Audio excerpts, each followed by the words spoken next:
11 samedis, dans une période qui est absolument centrale pour l'activité commerçante, des destructions de vitrines, des commerces dans lesquels tout simplement l'activité a pu chuter de 20 jusqu'à 70% du chiffre d'affaires et en plus sur des moments qui sont clés. Et aussi un sentiment lourd des commerçants de porter ça seul sans être soutenu.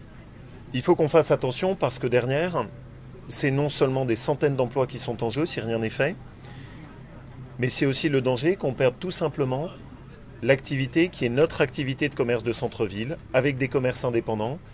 On a eu un contact et un travail avec la Chambre de commerce et d'industrie. Et donc en moins de 10 jours, on a décidé de sortir un plan massif permettant de soulager les commerçants dans cette période. C'est un plan qui sera le plus gros plan régional fait de soutien au commerce, avec 8 millions d'euros que nous mettons sur la table. 2 millions d'euros seront destinés à permettre à des commerçants qui ont eu des dégradations de réparer leur commerce, sans avoir nécessairement à passer par des avances de fonds par rapport à des assurances, où derrière il peut y avoir des primes qui augmentent, et donc de l'aide directe aux commerçants qui doivent soit réinvestir, soit réparer. 2 millions d'euros dessus. La plupart de nos commerçants ont aujourd'hui des trésoreries qui sont exsangues. Il n'y a plus de trésorerie. On va donc mettre 6 millions d'euros sur la table pour faire en sorte d'offrir à nos commerçants de la reconstitution de trésorerie avec des conditions extrêmement avantageuses, où surtout c'est la région qui se portera caution, avec un système de remboursement de prêts à taux zéro que nous allons proposer aux banques qui le souhaitent de faire avec nous. La région financera le coût et sera caution.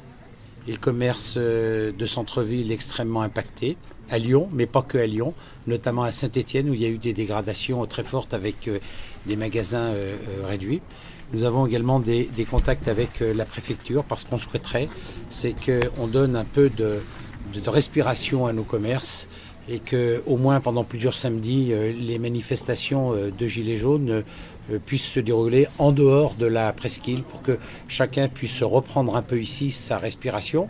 Parce que quand on va se réveiller, on aura tous la gueule de bois.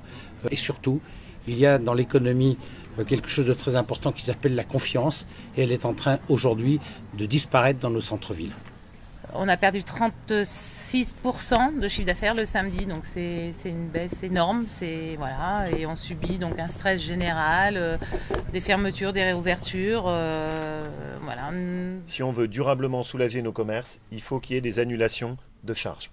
Je demande donc solennellement qu'à côté des efforts que nous faisons, le gouvernement prenne la mesure de l'enjeu et annonce des annulations de charges fiscales et sociales pour les commerçants, permettant ainsi de redonner tout de suite de l'oxygène à notre commerce. On peut les sauver, mais il y a péril en la demeure. Je tire vraiment ce signal d'alerte, c'est maintenant que tout le monde doit être sur le pont pour sauver nos commerces.